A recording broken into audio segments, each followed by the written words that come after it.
Hello दोस्तों, स्वागत है आपका हमारे चैनल में। लिविंग लेजेंड्स की तलाश में हम निकलते हैं और भट्ट जी बताएंगे कि आज हम कहाँ हैं। तो दोस्तों, आज हम आए हैं सोमेश्वर क्षेत्र के निरई गांव में। यहाँ पे उपाध्याय जी के उपक्रम को देखने के लिए हम आए हैं। आदरणीय विनोद उपाध्याय जी को सादर प्रणाम। हमारे लिविंग लेजेंड हैं आदरणीय Shri Vinod Upadhyay ji. Multi dimensional approach से जो इन्होंने यहाँ पर दुग्ध प्रोसेसिंग यूनिट ये बनाई हुई है, तो एक परिचय आप हमारे दर्शकों को दे दीजिए। बहुत शुक्रिया। ये अल्मोड़ा ज़िले के सोमेश्वर तहसील के अंतर्गत गणनाथ मंदिर मोटर मार्ग पर स्थित ये हमारा इलाका है और ग्राम सभा निरई के अंतर्गत है हमारा ये दूध प्रोसेसिंग यूनिट का हमने काम शुरू करने की अभी आने वाले दिनों में शुरू करेंगे इसको। तो ये इलाका हमारा जो है सोमेश्वर विधानसभा क्षेत्र में आता है और ताकुला ब्लॉक के अंतर्गत आता है। तो जी ये लोकेशन हमारी है जी। तो दोस्तों चलते हैं आदरणीय श्री विनोद उपाध्याय जी के विभिन्न उपकरणों को देखते हैं और उनके बारे में जानकारी लेते हैं और इनकी जो विस्तृत योजनाएं हैं उनके बारे में भी जानते हैं और जो इनकी सोच है व्यापक उस दृष्टिकोण से भी आपको कराते हैं रूबरू। दोस्तों चलिए हमारे साथ और आइए इनके विभिन्न उपकरणों का हम दर्शन करते हैं। उपाध्याय जी, आप तो आर्मी बैकग्राउंड से हैं और भारतीय सेना में सेवा के बाद अक्सर लोग ये सोचते हैं, इस मानसिकता से होते हैं कि उसके बाद या तो दूसरी जॉब की तलाश करेंगे, हम दूसरी जगह सेटल होंगे, जो भी उनको रिटायरमेंट के बाद जो धनराशि प्राप्त होती है। परंतु आपने धारा के विपरीत सोच के और इस तरीके से आपकी प्लानिंग क्या थी, और ये तो अपने आप में बहुत बड़ी बात है कि आप इन सब चीज़ों के बारे में इस क्षेत्र में प्रवेश कर रहे हैं जिसकी आपको पहले से कोई जानकारी नहीं थी। तो आपने ये सब कैसे किया और ये जो भी आपने यहाँ पे विकसित किया है ये प्लान, इसके बारे में ज़रा दर्शकों को हमारे बताइए कि आप कैसे इस क्षेत्र में आपने सोचा। जी दरअसल आप बिल्कुल सही बता रहे हैं, क्योंकि बैकग्राउंड आर्मी का है तो ये फील्ड बिल्कुल चेंज है मेरा जी, बिल्कुल नया चेंज है। लेकिन जब मैं आर्मी में नहीं गया था जी जी, तो उससे पहले से ही हमारा जो थोड़ा सा इस गांव की परवरिश रही है, गांव की समस्याओं से थोड़ा अवगत हम पहले से ही थे। तो लेकिन उस वक्त इस क्षमता में हम नहीं थे कि हम कुछ कर सकते हैं आगे आने वाले फ्यूचर में। लेकिन जब हम आर्मी में गए और वहाँ से इस योग के अपने आप को समझा कि अभी कुछ किया जा सकता है, थोड़ा दिमागी चक्षु भी और खुल गई, दुनिया का तजुर्बा हमें हो गया। तो ये भी हमने देखा कि ये धारा के विपरीत है, एक बड़ा कॉस्ट का काम है और इतना आसानी से ये अचीव नहीं किया जा सकता। लेकिन विभिन्न सभी तरह के तरीकों का इस्तेमाल करके गवर्नमेंट के बैंकों से भी फाइनेंस किया, मैंने अपनी धनराशि भी उपयोग की। तो ये सब चीज़ें धीरे धीरे होते होते चली गई और उसके पीछे जो थीम थी, कल्पना थी कि हमारा जो गांव का उत्तराखंड से जो पलायन हो रहा है जी, वो पलायन को हम रोक सके, उसमें हम क्या अपना किरदार क्या निभा सके। मैं एक्चुअली अल्पायु रिटायरमेंट आया हूँ, मेरी आगे भी सर्विस थी, लेकिन जो मैंने अपना रिजाइन किया वो उसको आधार ये था कि मैं अपने गांव, अपने इलाके के लिए कुछ करना चाहता हूँ। क्या और इस योग की मुझे आर्मी ने बना दिया है और मुझे छोड़ दिया है। बहुत जबरदस्त प्रेरणा है जी। आपके इस हरक्यूलियन टास्क को गति देने के लिए कुछ लाइनें मुझे याद आ रही हैं, क्योंकि बहुत कम लोग होते हैं दोस्तों जो बहुत सब लोगों को साथ लेके चलने की सोचते हैं और अपने गांव का जो है कल्याण की भावना उनके अंदर होती है, अपने गांव को आगे बढ़ाने की भावना होती है। तो एक लाइन, 4 लाइनें हैं कि साथ चलने का इरादा जब जमा हो जाएगा, आदमी से कारवां हो जाएगा, जो तू पड़ी है पैरों के नीचे एडमी, अगले पल तू ही तुरंत आसमां हो जाएगा। क्या बात है विनोद उपाध्याय जी, बहुत मजा आ रहा है। अब देखिए दोस्तों, हम इनके जो उपकरण हैं उनसे भी आपका परिचय कराएंगे। दूसरी एक बात जान लेते हैं कि इस तरह की सोच को विकसित होने के लिए जो कि दूसरों के कल्याण के लिए जो चीज़ें होती हैं, आप बहुत ज़्यादा प्लानिंग भी करते हैं। तो इनसे आपको कोई आध्यात्मिक प्रेरणा, कोई आपकी आध्यात्मिक प्रेरणा है या किसी ऐसी आध्यात्मिक शक्ति से आप प्रभावित हैं, या आपका जो थॉट प्रोसेस है वो आपने कहाँ से विकसित किया? महोदय, दरअसल होता क्या है कि आदमी कहीं न कहीं जगह से संचित होता है, उस पर कहीं न कहीं से खुराक आ रही होती है। तो मुख्य रूप से ही आपका परिवार ही होता है जिससे आपको ये सब कल्पनाएं मिलती हैं, ये सारे संस्कार मिलते हैं। तो अध्यात्म की तरफ अगर मैं बोलूँ तो थोड़ा बहुत भगवद गीता हमने देखी है, थोड़ा पढ़ी है। तो उस पर भी हमने थोड़ा अध्ययन किया। तो ये सब चीज़ें एक्चुअली हमारे घर में हमारे दादाजी थे और हमारे सभी जो और वृद्धजन हैं, हमसे पहली जो पीढ़ियाँ हैं, उन लोगों ने काफ़ी काम किया है समाज के लिए। तो वो प्रेरणा स्रोत हमारे दादाजी, हमारे ताऊ जी, हमारे चाचा जी, पिताजी, ये सब लोगों ने समाज के लिए बहुत काम किए यहाँ पर। तो हम बचपन से वो उस पर्यावरण को देखते हुए आ रहे हैं। तो सौभाग्यवश हमारा जन्म ऐसे घर में हुआ जहाँ पर लोगों के लिए काम करते हुए हमने देखा है, समाज के लिए काम करते हुए देखा है। तो वो प्रेरणा स्रोत रहे धीरे धीरे, और फिर थोड़ा थोड़ा आगे हम भी थोड़ा बढ़ चले उस तरफ को। तो ये हमारी गति मिलने का कारण वहीं से है। तो ये तो बहुत ही, अब हम आपसे जानना चाहेंगे कि जो आपने यहाँ पर इकाई की स्थापना की है, इस इकाई की स्थापना की है, तो इसके अंदर क्या क्या चीज़ें हैं, एक बार हमारे दर्शकों को बता दीजिए कि इसमें क्या क्या चीज़ें हैं और आप कैसे कैसे करेंगे उसको। जी, मैं भावी योजना। जी, आपके इस बात को, इस प्रश्न का उत्तर देने से पहले मैं बताना चाहूँगा कि इस यूनिट की स्थापना के पीछे उद्देश्य क्या है हमारा, सबसे बड़ा उद्देश्य। बिल्कुल, बहुत वो उद्देश्य ये है कि हमारे पहाड़ के नौजवान या जो महिला, हमारे यहाँ पर महिला वर्ग जो है, मातृ शक्ति जो है, वो काफी कर्मठ है जी। तो उनको दूध पालना पहाड़ में बहुत कठिन कार्य नहीं है हमारे गांव के परिवेश में, परंपरा और यहाँ का जो पर्यावरण है वो भी उसको सपोर्ट करता है। काफी चीजें यहाँ उपलब्ध हैं जिससे वो गौ पालन कर सकते हैं। तो मैंने ये देखा कि 15,000 10,000 के लिए हमारा जो नवयुवक है वो नीचे तराई की तरफ प्रस्थान कर जाता है, तो पहाड़ खाली हो रहे हैं। तो हमने एक सोचा कि इजी वे में, सबसे आसान तरीके से हम कैसे रोक सकते हैं लोगों को। इस पर मैंने अध्ययन किया। तो मुझे लगा कि इसमें कोई एजुकेशन नहीं चाहिए, सिर्फ आपकी मेहनत की जरूरत होती है और आसानी से गौ पालन किया जा सकता है, पशुपालन किया जा सकता है। तो उसको सिर्फ मार्केट का रास्ता दिखाना, वो हमने उसकी प्रेरणा हमें मिली कि हम मार्केट का इनको इंतजाम करेंगे, कैसे इनके प्रोडक्ट को हम आगे ले जा सकते हैं। उस सेतु का काम हमने किया और इसको हमने इस सोच के आधार पर कि आगे हमारी थीम ये है कि हर घर में ये दुधारू पशु हम पहुंचाएं, चाहे हम उसके ब्रीड के ऊपर काम करके करें या कहीं से उपलब्ध करा के लोगों को, इंटरेस्टेड लोगों तक पहुंचाएं, ताकि उनका एक रोजगार का कार्यक्रम बने और उन लोगों को ये लगे कि यहाँ भी हम दुग्ध उत्पादन से काम कर सकें। इसके बाद हमने इसकी नींव रखी और हमने इसका नाम भी एक सात्विक नाम रखा है। एक्चुअली हम चाहते हैं कि हमारे हर एक कर्म हमारे गलत कर्मों की तरफ ले जाने से बचाया है। उसकी बंदोबस्त हमने पहले से भी, तो हमने संस्कृत से, अध्यात्म से जुड़ा हुआ नाम भी इस यूनिट का रखा है, दुग्ध केदार। क्या बात है। दुग्ध केदारम का मतलब सीधे सीधे शिव जी भगवान से है, केदारनाथ से है। तो हमने दुग्ध केदारम को इसलिए इसमें इसके नाम के लिए चुना क्योंकि ये बताता है कि वो जगह है जहाँ दुग्ध का भंडारण कभी खत्म नहीं होता। तो यहाँ से हमारे इस नाम के साथ काम की शुरुआत हुई। अब बाकी धीरे धीरे ये बढ़ता चला गया, ये स्ट्रक्चर बन गया, ये मशीनें आ गई। अब आपको बताना चाहता हूँ मैं, इस मशीनों के ठीक नीचे वाले प्रथम तल पर हमारा गौशाला का कार्यक्रम है। वहाँ पर हमने 12-14 गायों के लिए गौशाला बनाई हुई है और ये उसकी प्रोसेसिंग यूनिट है, यानी कि दूध के बाय प्रोडक्ट हम कैसे बना सकते हैं, उसका एक तरीका है। तो इसमें हम बताना चाहेंगे, हम आपको दिखाते हैं ये करके कि जो उपकरण हैं ये क्या क्या हैं और सबसे अनुग्रह करेंगे वो बताएंगे। ये छोटे-छोटे स्टील के जो दिख रहे हैं, ये है पनीर प्रेसिंग मशीन। इसके अंदर जब हम पनीर को प्रेस करने का उपयोग करते हैं तो पनीर प्रेसिंग मशीन है। और ये इस तरफ जो है हमारा ये दूध कोई बाहर से जब कलेक्शन होगा तो उसको तोलने का यंत्र, एक कांटा है हमारा दूध को तोलने के लिए। बाकी ये डीप फ्रीजर है, जब हमारे प्रोडक्ट तैयार होंगे तो इसमें हम सुरक्षित रखने के लिए डीप फ्रीजर का इस्तेमाल करेंगे। और ये है मुख्य मशीन जो कि फैट को, आपके दूध जब बाहर से गांववासी हमारे पास दूध लेके आएंगे तो उनकी दूध की वैरायटी की फैट को चेक करने के लिए फैट मशीन है और इसके साथ ये सारा सेटअप लगा हुआ है। ये है हमारा, क्योंकि अभी हमारा नया स्टार्टअप है तो ये 500 लीटर कैपेसिटी का दूध का चिलर है। इसके अंदर हम दूध को सुरक्षित रख सकते हैं। तो इसके अंदर हम 500 लीटर दूध को सुरक्षित रख सकते हैं 1-2 दिन के लिए। तो ये इस सारा सिस्टम लगा हुआ है इसके अभी ये जो यूनिट है आपका कितना दूध प्रोसेस कर सकती है लगभग?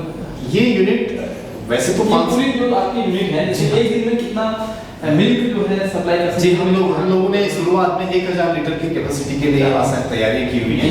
तो 500 लीटर हम इसमें संभालते हैं, कुछ का दही बना लेंगे, कुछ का पनीर बना लेंगे, तो इस तरीके से कुछ बाय प्रोडक्ट बना लेंगे।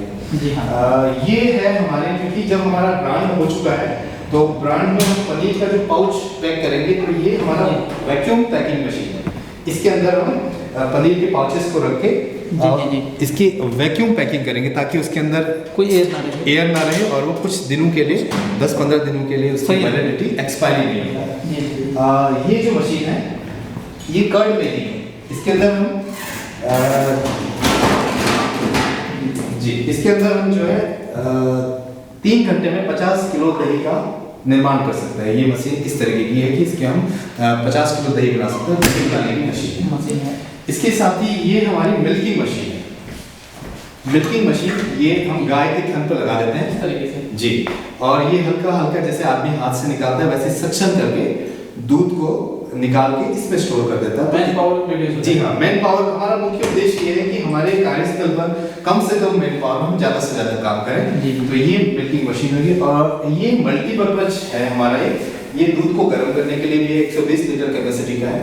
दूध को हम इसमें गर्म भी कर सकते हैं, इसमें हम खोया भी बना सकते हैं और इसमें हम दूध को फाड़ के पनीर भी बना सकते हैं। तो ये हमारा मल्टीपर्पज मशीन है। ये जब दूध चलता है इसके अंदर गर्म होता है, नीचे से गैस से जलता है और उसके बाद ये टब घूमता रहता है ताकि इसमें दूध लगे।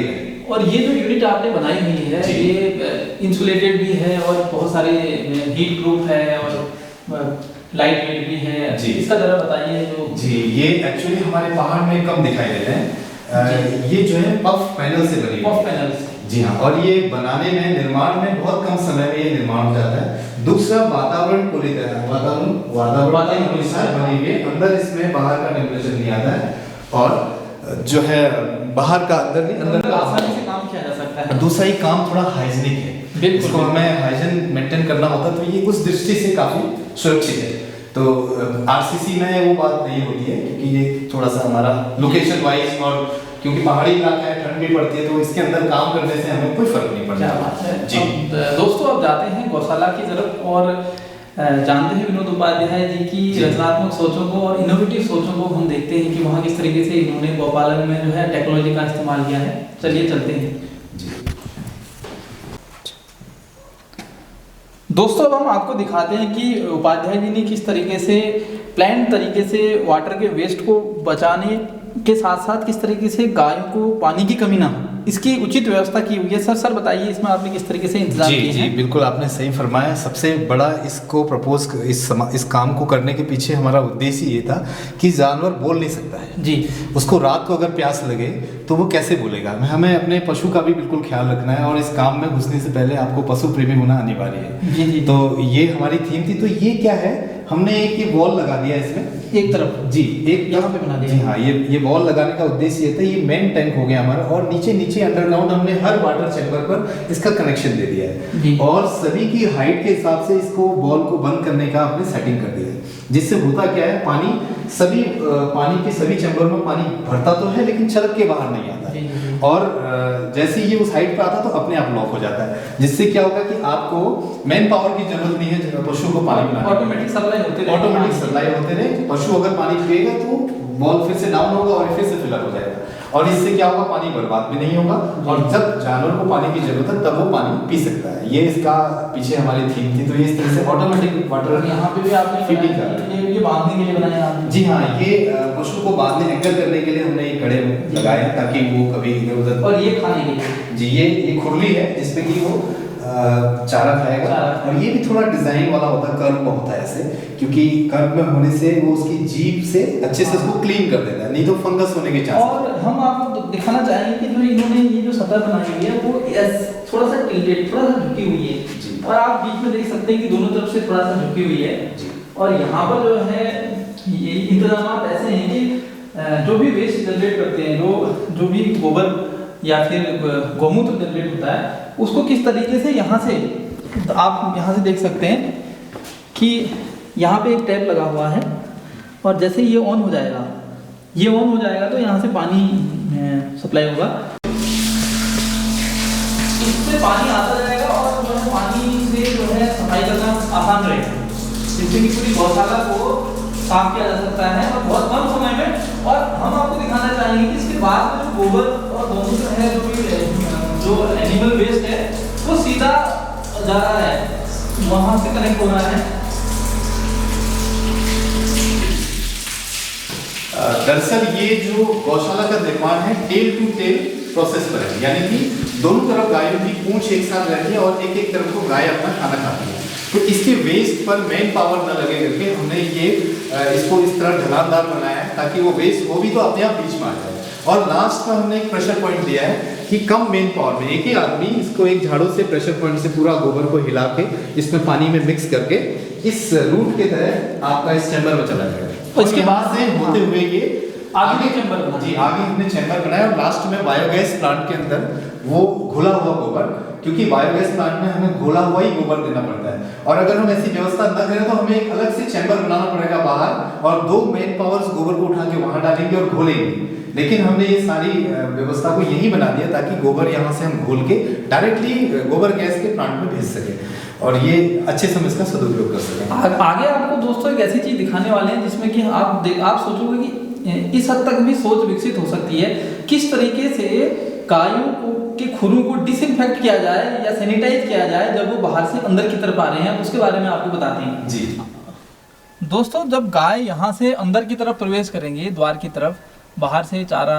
चुगने के बाद में, तो उपाध्याय जी की सोच को सलाम करते हैं कि उन्होंने यहाँ पर एक डिसइंफेक्टिंग थोड़ा बैरियर टाइप का बनाया हुआ है। यहाँ पर कुछ जो है रसायन जो डिसइंफेक्ट करने वाले होंगे उनके खुरों को, तो जैसे जानवर आएंगे तो उनके पैरों से कोई इन्फेक्शन न जाए करके इसमें वो रसायन डाल देंगे, जिससे कि वो अंदर जाएंगे तो वो डिसइंफेक्ट होके जाएंगे जी, जिससे कि खुर पका है या दूसरी बीमारियां हैं उनसे वो बचे रहेंगे। जी हाँ, एक्चुअली ये इसका प्रोसेस ही यही होता है कि जब गाय आपकी वॉक के लिए जाती हैं बाहर, तो बहुत सारी चीज़ें, बारिश के सीजन होते हैं, बहुत सारे ऐसे उनको लग जाती हैं चीज़ें, बीमारियां लग जाती हैं जिससे कि आगे आपकी पूरी गौशाला में बीमार हो सकता है। वो खुरपका रोग के लिए ही होता है। तो इसमें हमने इस तरह ये प्लेटफॉर्म बना दें कि उनके पैर इसमें डूबते हुए अंदर जाएं और उनके पैर जो हैं डिसइंफेक्ट होकर अंदर पहुंचे और बीमारियों से वो दूर रहें। खुरपका, मुंह पका रोग ये उसी के कारण होते हैं, तो हमें पहले से ये व्यवस्था रखनी होती है, तो ये इसलिए ये डिजाइन किया गया है। और ज़बरदस्त सोच, और दूसरी एक बहुत ही ज़बरदस्त सोच हम आपको बताते हैं कि जो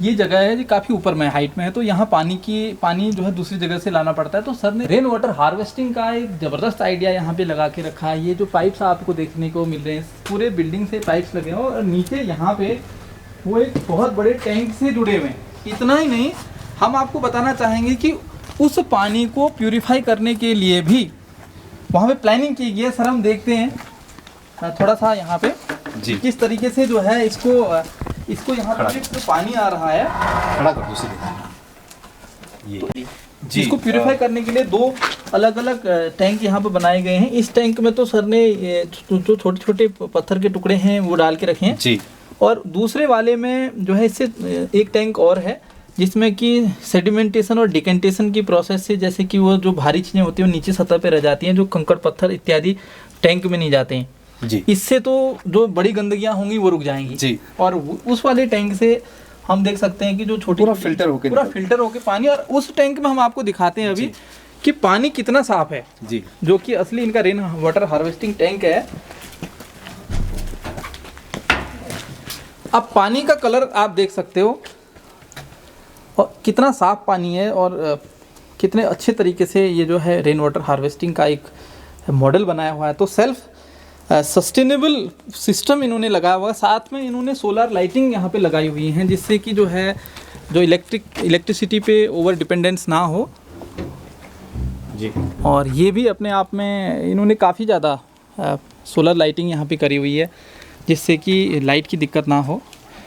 तो सर बहुत ही ज़बरदस्त आपकी ये सोच है और हमारी बहुत बहुत शुभकामनाएं हैं कि ये सोच जो है जल्द ही सफलता का रूप ले लेगी जी।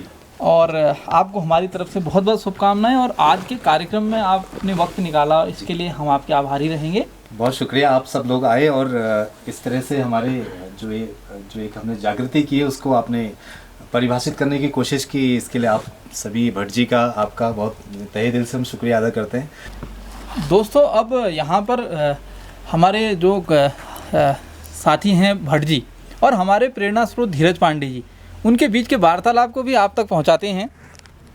सोमेश्वर घाटी में कोई भी काम हो और उसमें पांडे जी का योगदान न हो, ऐसा हो ही नहीं सकता। और हम तो सौभाग्यशाली महसूस करते हैं कि इस कार्यक्रम के बीच हमारे साथ में पांडे जी भी हैं आशीर्वचनों के साथ।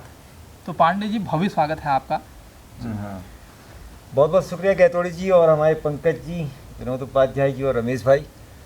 क्योंकि आप सभी लोग जानते हैं ये जो स्थान है ये वही स्थान है जिसकी वीडियोज आपने पहले भी यहाँ पर देखे होंगे, क्योंकि पवनदीप राजन की जो मैंने जो कंपेनिंग की थी यहाँ से उनकी वोटिंग अपील के लिए, वो यही स्थान है। और ये स्थान मैं आपको बताना चाहता हूँ, इससे मेरा लगाव पिछले 7-8 सालों से है, जब विनोद उपाध्याय जी रिटायर होकर भी नहीं आए थे। क्योंकि इनमें जो इनका जो व्यक्तित्व है उसके नाते मुझे ये स्थान, इनके लिए जो घर है और वर्कशॉप है, मेरे लिए एक एज ए मंदिर के समान है माँ सरस्वती के, क्योंकि मुझे बहुत सुकून मिलता है। तो अक्सर मैं वॉकिंग करने यहाँ आता हूँ, और इवनिंग वॉक और मॉर्निंग वॉक। तो इनका जो व्यक्तित्व है, बाकी तो इन्होंने बता दिया क्या कर रहे हैं, क्या बता पूरा योजना इनकी क्या है। मैं इतना ही कहूँगा इनके व्यक्तित्व के लिए कि इंसान का व्यक्तित्व ऐसा ही होना चाहिए कि जैसे एक पेड़ जब बड़ा बनता है तो वो हमेशा यही सोच के बड़ा बनता है कि मैं अगल बगल छाँव देते हुए औरों को भी पनपाऊँ। तो इनका कॉन्सेप्ट भी सेम वैसा ही है। इसका मैं प्रत्यक्ष उदाहरण रहा हूँ, प्रत्यक्ष से मैं एक जानकार रहा हूँ कि इनकी सोच का, क्योंकि मेरे से बहुत छोटे हैं और इनकी हर एक्टिविटी से मैं वाकिफ़ हूँ। तो इनकी सोच के लिए मैं यही कहूँगा अपने गायकी अंदाज में, मतलब सबको एकजुट करने का जो गुण है इनके अंदर। आओ मिल जाए हम सुगंध और सुमन की तरह, एक हो जाए चलो चाँद और गगन की तरह। आओ मिल जाए हम सुगंध और सुमन की तरह। यानी कि तेरा मेरा छोड़ के केवल व्यक्तित्व की खुशबू हम लोग फैलाएं, अपने आचरण की छाँव तले हजारों लोगों को संरक्षण देने का प्रयास करें। यही विनोद भाई का, और मैं इनके लिए शुभकामनाएं करूंगा कि इनका जो लक्ष्य है वो सफल हो, और उस तरीके से सफल हो जैसे ये चाहते हैं। बहुत शुक्रिया पांडे जी। थैंक यू गैतोड़ी जी, आप यहाँ आए, मुझे तो अचानक पता चला आप यहाँ आने वाले हैं। बातें हम जरूर, आपने बहुत सारी बातें बताई और अच्छा भी लगा। आप हमेशा आते हैं, हम चाहते हैं आते रहें आप। गैतोड़ी जी आए, ये भी बड़ा हमारे लिए एक शुभ संकेत है। और भट्ट जी हमारे आए तो थोड़ा सा हम विस्तार में भट्ट जी के बारे में जानना चाहते हैं, क्योंकि इनके साथ हमारा परिचय कम है। जी, थोड़ा आप 2 लाइनें इनके बारे में भी हमें बताएं। जी देखो, भट्ट जी एक व्यक्ति नहीं, एक व्यक्तित्व है। क्या बात है। और भट्ट जी साधारण होते हुए भी असाधारण है जी। और इनका जो सोच है, इनका जो जीवन दर्शन है, इनका जो पर्दे के पीछे जो रोल होते हैं, आप इनको हमारे वीडियोज में नहीं देख रहे होंगे, लेकिन जो योजनाएं होती हैं और जो सोच होती है, जो ऊर्जा का संचार होता है, वो सब भट्ट जी का होता है। क्या बात है, क्या बात। तो कई बार शख्सियतें बन जाती हैं, लेकिन उनके पीछे जो उनको बनाने वाले किरदार होते हैं वो भट्ट जी होते हैं। बहुत शुक्रिया भट्ट जी, आप पधारे और आपकी वजह से थोड़ा सा हमें भी कार्य प्रणाली में बल मिला है। आगे अपने भविष्य के लिए, जो हम इस पूरे इलाके के भविष्य के लिए जो क्रियाकलाप और जो कार्य प्रणाली, जो कार्य योजना आप हमें देख रहे हैं, उसको आपने आगे बढ़ाने का काम किया। आप सभी लोगों का विशेष आभार मैं व्यक्त करना चाहता हूँ। पांडे जी, आपकी उपस्थिति हमेशा अनिवार्य है, इधर आते रहिए और आप लोग जरूर बनाइएगा।